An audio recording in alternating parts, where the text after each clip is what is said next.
कल मैंने आपको प्रॉब्लम्स दिए थे, कर लिए हैं आप लोगों ने? हेलो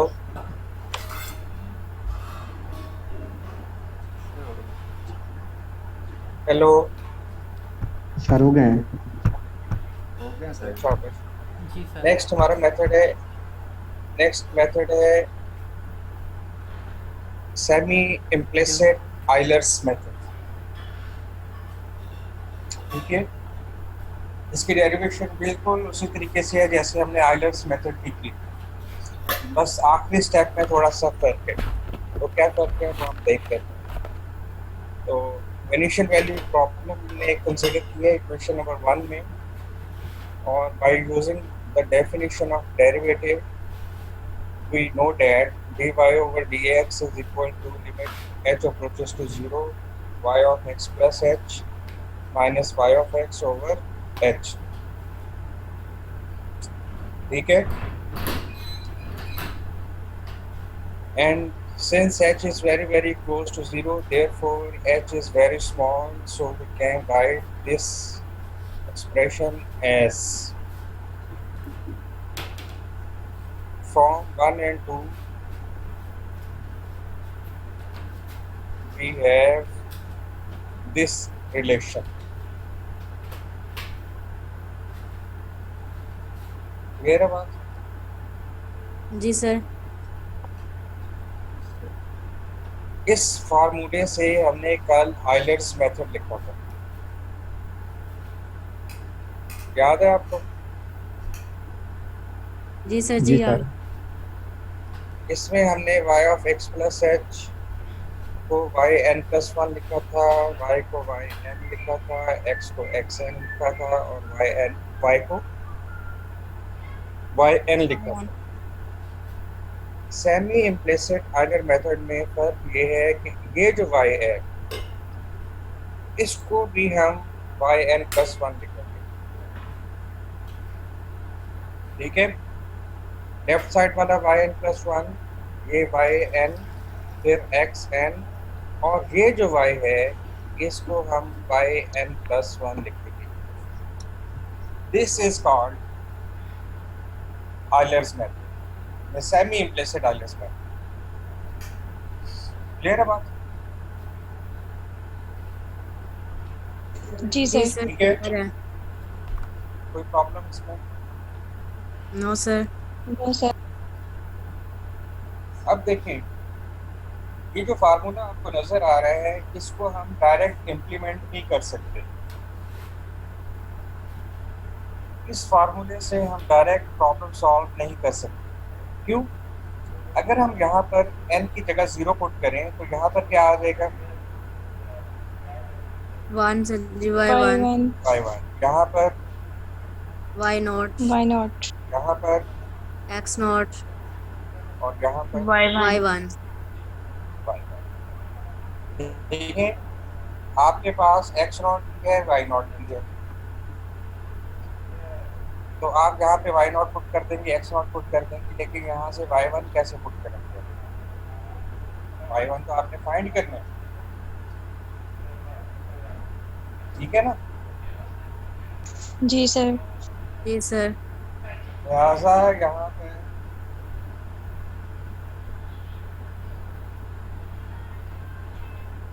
यहाँ से हम y1 नहीं फाइंड कर सकते।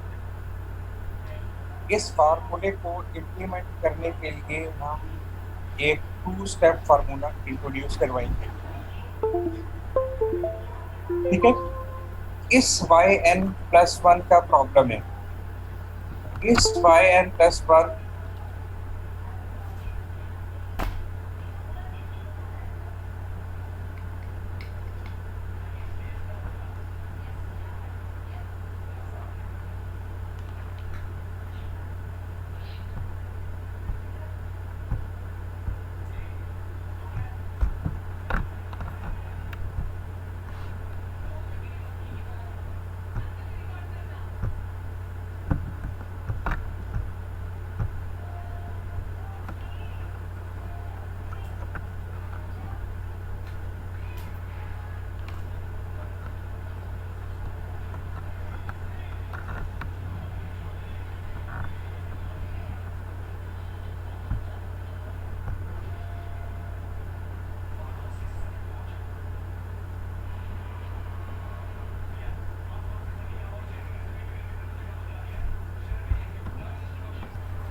किया था, यहाँ पर वाई एन प्लस वन लिखा था, यहाँ वाई एन, यहाँ पर एक्स एन, यहाँ पर वाई एन। ठीक है। सेमी इम्प्लिसिट में यहाँ पर वाई एन प्लस वन, यहाँ वाई एन, यहाँ एक्स एन, यहाँ पर क्या लिखा था? n+1 सर जी। N plus one.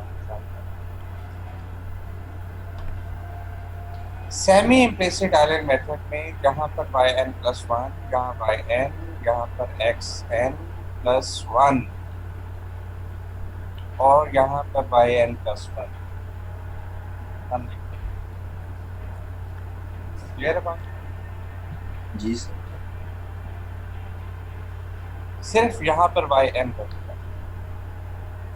अगर यहाँ पर भी वाई एन प्लस वन लिखते हैं तो ये दोनों कैंसिल हो जाएंगे, यहाँ पर नहीं लिख सकते। ठीक है। जी सर। यहाँ पर वाई एन प्लस वन, यहाँ वाई एन, यहाँ पर एक्स एन प्लस वन और यहाँ पर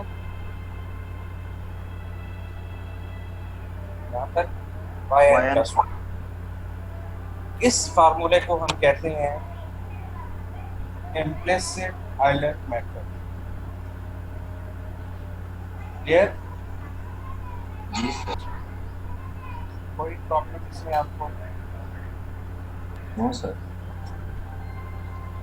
अब इस फार्मूले को भी इम्प्लीमेंट नहीं किया जा सकता सेमी इम्प्लिसिट की तरह। प्रॉब्लम क्या है? प्रॉब्लम क्या है? क्यों नहीं इम्प्लीमेंट किया जा सकता, बताएं? xn+1 तो यही और y n+1 जो हमने फाइंड की हमारे पास करना है वही हमें रिक्वायर है उसके एक्सप्रेशन के अंदर उसे वैल्यू। क्या कह रही है? एक स्टूडेंट कुछ और भी कह रही थी, वो क्या कह रही हैं आप?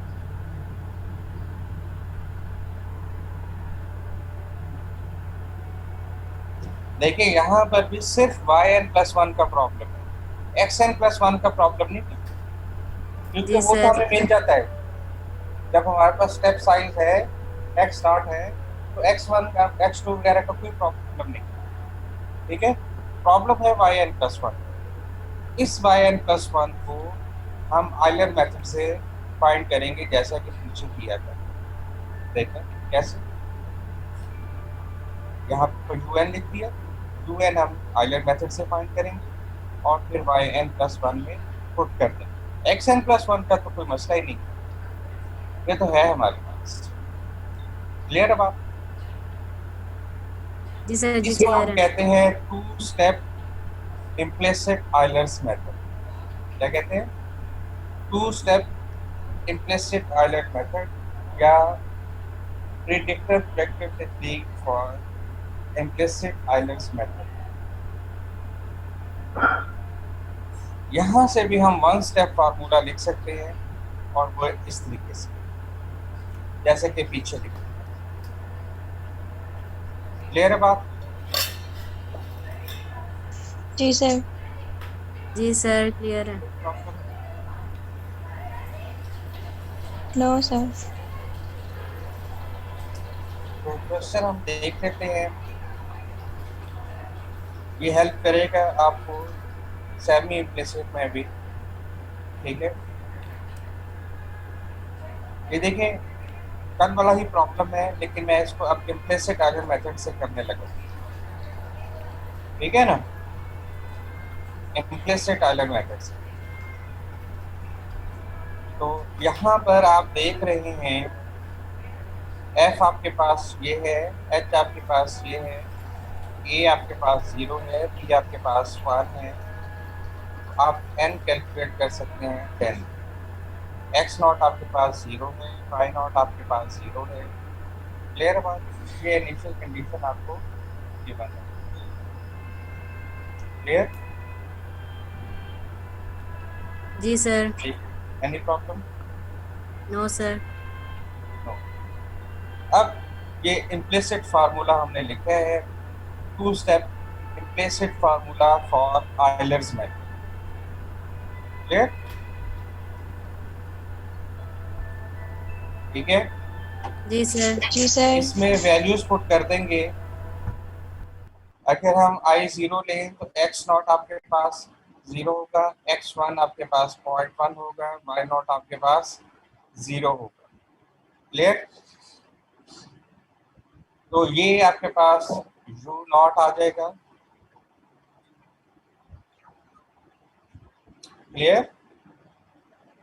सर जी जी सर जी x1 की समझ नहीं आई वो कैसे लिया। h क्या है आपके पास? 0.1। 0। x नॉट में h ऐड कर दे तो x1 आ जाता है। जी सर। ठीक है, अब y1 में ये वैल्यूज पुट की तो आपके पास ये y1 आ गया। क्लियर है बात? ठीक है, जी सर। कोई प्रॉब्लम जी है तो सर प्लीज बताएं।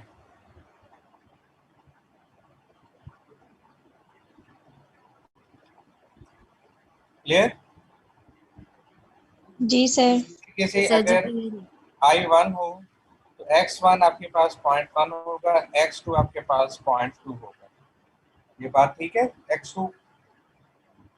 x1 में h ऐड कर दें तो x2 मिल जाएगा।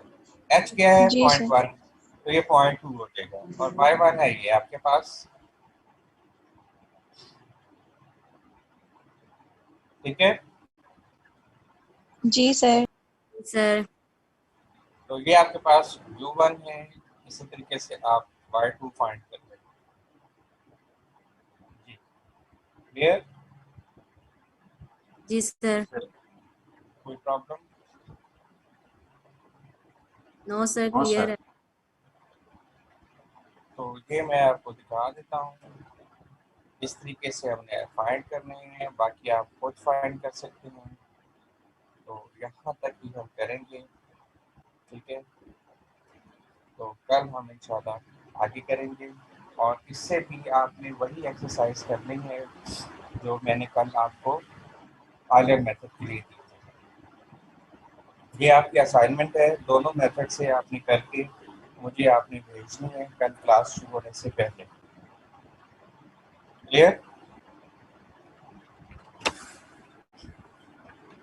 ठीक है सर जी जी, उन क्वेश्चन में एग्जैक्ट सॉल्यूशन के साथ कंपेयर नहीं किया गया तो वो तो नहीं वो मैंने लिखेंगे आपको ना हम। बताया था ना, एग्जैक्ट सॉल्यूशन फाइंड करने की ज़रूरत नहीं। जब कहा नहीं गया तो बस ठीक है, जी सर। जब कहा जाए तो फिर आपने करना है और आपको आना चाहिए। जी सर। ठीक है, ओके, अल्लाह हाफिज़। आप